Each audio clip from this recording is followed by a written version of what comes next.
Hello and welcome back to the Movie Memo Recaps. Today we are going to recap a 2017 movie titled The Foreigner. Please be advised that there might be spoilers ahead. In the opening scene, we are introduced to Quan picking up his daughter, Fan, from school. Fan requested her father to drive her to a clothing store because she wanted to buy a dress she had been eyeing for a while. When Fan arrived, she rushed into the shop, already delighted to buy a dress, but she accidentally ran into a biker who was about to depart. A little incident occurred as Quan prepared to park his car on the side of the road. His car collided with another vehicle that was also trying to park there. Just as Quan and the driver exited the car, there was a big explosion in the clothing store. Despite being severely hurt, Quan attempts to get up and locate his daughter at the clothing store. The scene then transitions to a news agency. Ian Wood receives an anonymous call in which the authentic IRA, or Irish Republican Army, claims that the Code Phoenix was responsible for a bomb explosion near a clothes store. During the phone call, Ian was also informed that the authentic IRA would continue its bombing campaign if the British continued to back the colonialism of the Republic of Northern Ireland. Ian quickly reported the incident to his bosses, and the supervisor subsequently directed all of his workers to learn about the authentic IRA. Ian then traveled to the blast scene to report on the incident firsthand. The explosion killed and injured several individuals. He pointed his camera at the rubble of a clothing store, where Quan was seen crying uncontrollably and clutching his daughter. The scene shifts to a group of men watching a news report about the attack on television. One of the males seemed worried and advised they leave the flat. However, another man, who appears to be their leader, stated that they should remain here because the police would have increased monitoring on the Irish following the bombing attack. We see a man named Liam Hennessy conversing with his mistress. Hennessy then checked his cell phone for texts regarding the authentic IRA bombings and missed calls from his wife, Mary. Hennessy promptly reached out to his wife, who inquired about his whereabouts, to which he responded that he was attending a meeting. Meanwhile, Quan, who has returned to his home, is lamenting the death of his beloved daughter in her room. It was evident how much Quan had missed his child, and he was determined to identify the bombers because the police had provided no information about the bomber. On the route to his office, Hennessy receives a phone from Catherine Davies, who requests that he investigate the incident and apprehend the perpetrator. To avert war between England and Northern Ireland, Hennessy recommended to Catherine that he send his men to apprehend the terrorists who carried out the bombing. Catherine initially appeared apprehensive because Hennessy was a former member of the ERA, which would undoubtedly raise the police's suspicions. But Hennessy attempted to persuade her that he could solve the problem. Under pressure from the British government, and wanting to strengthen his political position before of the Northern Irish Assembly election, Hennessy met with former ERA officials to discuss the bombing issue. He discovered that the Phoenix described by the authentic IRA was a codename they used to denote that the authentic ERA's actions were backed by one of the old ERA members present in the room. Hennessy did not accuse anyone, but he attempted to identify the bombers by looking into the explosives used by terrorists. As a result, he requested that all former ERA members furnish a list of any weapons and explosives they possessed. Meanwhile, at the Counterterrorism Command Office, Commander Bromley examines CCTV footage from the bombing site before the blast. He suspected the activities of a biker who was near the clothing store before the explosion. While reviewing additional CCTV clip, he received a call from the office lobby informing him that a Chinese man had visited their office 5 days in a row and requested to see him. It turns out that the man was Quan. Bromley finally met Quan, who refused to stop inquiring about the culprits of the blast that killed his daughter. Bromley felt sympathetic to his plight, but he couldn't do much because he was still researching the case. Quan bribed Bromley to reveal the names of the culprits, but Bromley refused and stated that he did not know the identity of the bombers. Quan left dissatisfied. Quan eventually decided to conduct his own investigation into the authentic IRA, who were suspected of being responsible for the blast. He planned to question Hennessy about it after seeing an interview with him on television, in which he stated that he was a former IRA member and confirmed that neither he nor any other former IRA members had any affiliation with the authentic IRA that was responsible for the bombing. Quan then contacted Hennessy at his workplace and inquired directly about the bomber's identity, suspecting that he was engaged in the explosion, but Hennessy denied it, stating that he had no knowledge of the authentic IRA or who carried out the bombs. Due to another roadblock in his research, Quan decides to travel to Belfast and probe Hennessy further. He left his restaurant business to Lamb, a friend and business partner. He then purchased the supplies he required and leased a room at an inn in Belfast.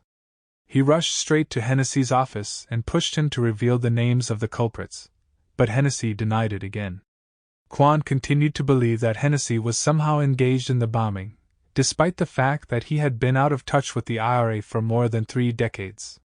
After leaving Hennessy's office, Quan proceeded to the building's toilet and made a rudimentary explosive before detonating it.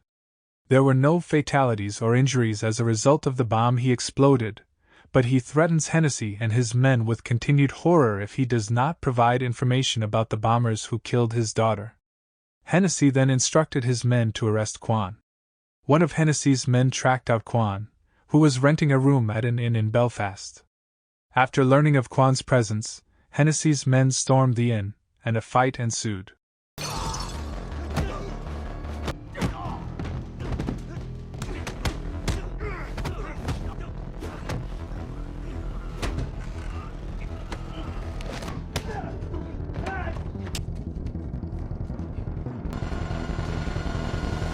When his men failed to apprehend Quan, Hennessy became distraught and urged his wife to relocate to his farmhouse because his family's safety was under threat.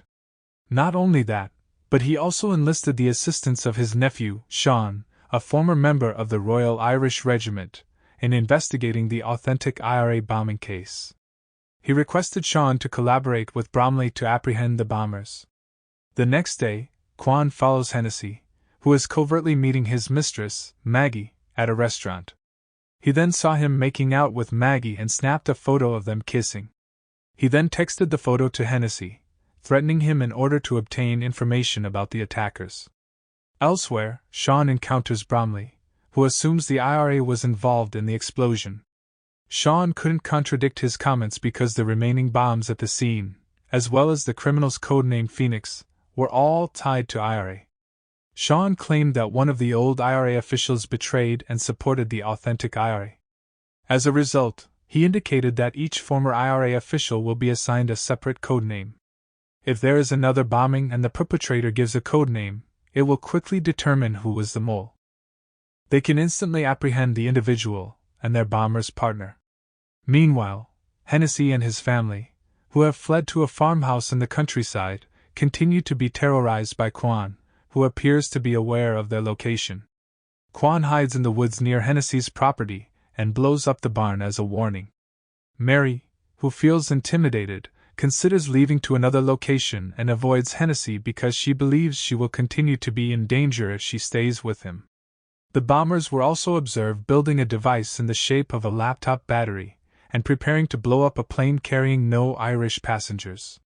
The scene then cuts to Maggie meeting Ian Wood, a reporter who received a call from the authentic IRA, in a pub. The two appear to be conversing casually, with Ian charmed by Maggie's beauty.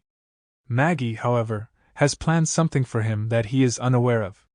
Quan once again terrorized Hennessy by blowing up one of the cars, injuring one of his guys. Hennessy then directed his right hand to safeguard his family at the hotel and all of his men to locate Quan, who was hiding in the bush. Quan, who had anticipated Hennessy's men's onslaught, could easily defeat them all using the traps he had set ahead of time. Despite getting a gunshot wound to the shoulder, he was able to flee. Hennessy, who was at his wits' end after Quan defeated all of his men, asked Sean to assist him. Meanwhile, Mary, who has been placed in a hotel, is visited by Sean, and it is revealed that the two of them conduct an illicit relationship behind Hennessy's back. After speaking with his uncle's wife, Sean receives a call from Hennessy instructing him to deal with Quan quickly so that he no longer threatens him or his family. Following that, Mary encourages Sean to take down Hennessy. So far, Mary despises Hennessy because he ignored her brother's death to achieve his political position. On the other side, Hennessy researches Quan and discovers that he is a former guerrilla fighter who was recruited by the U.S. Special Forces in Vietnam. He also learns that Quan's 2 daughters were abducted and slain by pirates while attempting to flee Vietnam. Quan has no one else in the world since his daughter died in the bombing. Hugh McGrath, one of the former IRA commanders, approached Hennessy shortly after and inquired as to why his armor was being checked. Hennessy later told McGrath that the Semtex used in the attack was from one of his dumps. McGrath denies knowing anything and insists that everything occurred as planned. He later told Hennessy that he believed the bombs should continue and attempted to encourage him to do the same. Hennessy said he supported the attacks, but they should only target financial organizations and not cause civilian casualties. Angry McGrath then criticized Hennessy, claiming that he now prioritizes his career over the aims of the IRA. Hennessy then ordered McGrath to arrest the authentic IRA and threatened him that if the bombers were not apprehended, he would blame him for the bombing, which killed many civilians. Quan was able to penetrate and corner Hennessy shortly after McGrath leaves, using a gun and a bomb to do so. Quan asks Hennessy to expose the name of the bombers. Hennessy, who also did not know the perpetrators' identities, then advised him to wait since they had devised a strategy to find the traitors in the IRA who supported the explosions carried out. Quan agreed to wait 24 hours and then went immediately. On the other side, Bromley was able to glean information about the suspected biker from CCTV footage. The rider had a scar on his hand, which was clearly evident on CCTV footage. Maggie is then shown getting off a double-decker bus and approaching a man from the historical IRA. Maggie turns to be one of them. Not long after, the bus exploded on London streets, killing many people. Commander Bromley phoned Hennessy shortly following the second IRA blast, in which the terrorist cell did not disclose code names as it had done in previous attacks. Bromley then begged Hennessy to promptly arrest the IRA's traitor or face being held accountable and labeled a traitor. Bromley then determined that their strategy, which only Bromley, Hennessy, and Sean were aware of, had been revealed to the authentic IRA. Hennessy is now dealing with a new issue as a result of pressure from Bromley and Catherine. His wife, who is known to be alone in the room with Sean for 2 hours and surreptitiously phones McGrath behind his back.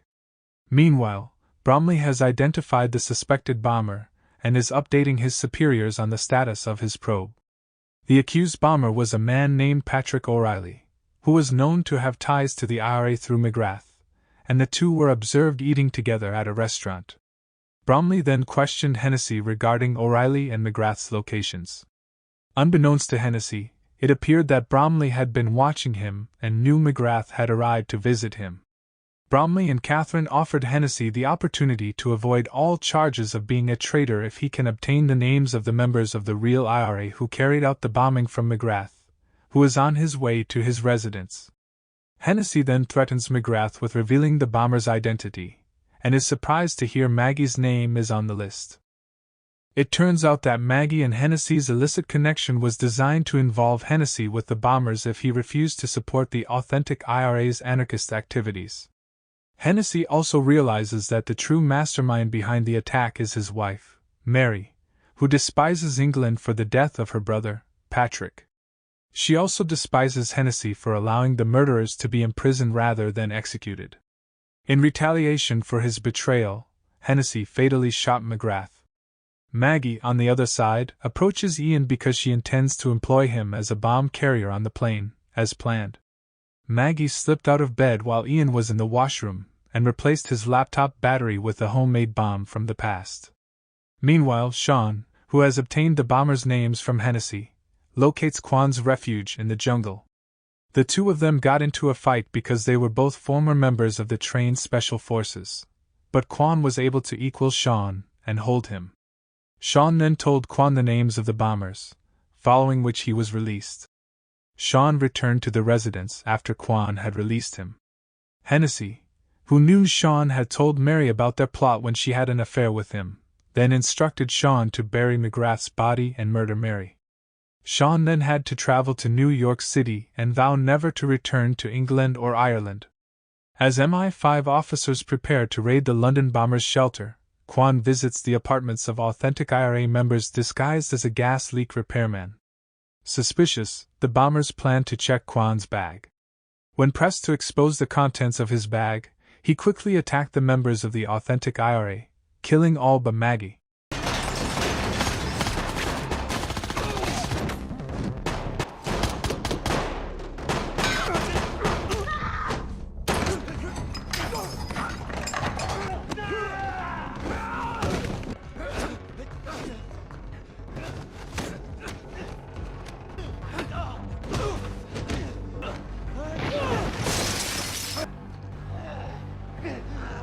Quan then departed just as the police invaded the flat and discovered Maggie gravely damaged. The police then interrogate Maggie to learn the location of the next bomb, which has been hidden in the laptop of Ian Wood, a reporter Maggie charmed. She was planning to detonate it on the plane transporting several British officials to an international conference in Rome. With barely seconds remaining, British police were able to throw the laptop into an empty jet bridge, where it exploded without inflicting any injuries. Knowing Quan was at the bombers' hideout and had killed them, Bromley directed his troops to capture Quan. Meanwhile, Catherine, who was supposed to be on the flight targeted by the bombers, phones Hennessy and informs him that she has discovered of Hennessy's participation with the bombers since Maggie is Hennessy's affair. But because Hennessy helped prevent the ultimate attack, he would be allowed to keep his job as Deputy First Minister, even if he was completely under Catherine's control. After executing the bombers, Quan infiltrates Hennessy's home and shows him a photo of Hennessy kissing Maggie. He then held Hennessy at gunpoint and forced him to post the photo to the internet, exposing his involvement with the authentic IRA and ending his political career. He then returned to his London restaurant to reconcile with Lamb Bromley, and Scotland Yard authorities learned about Quan's involvement in the incident and placed him under observation. After that, Bromley chose not to pursue further action against Quan.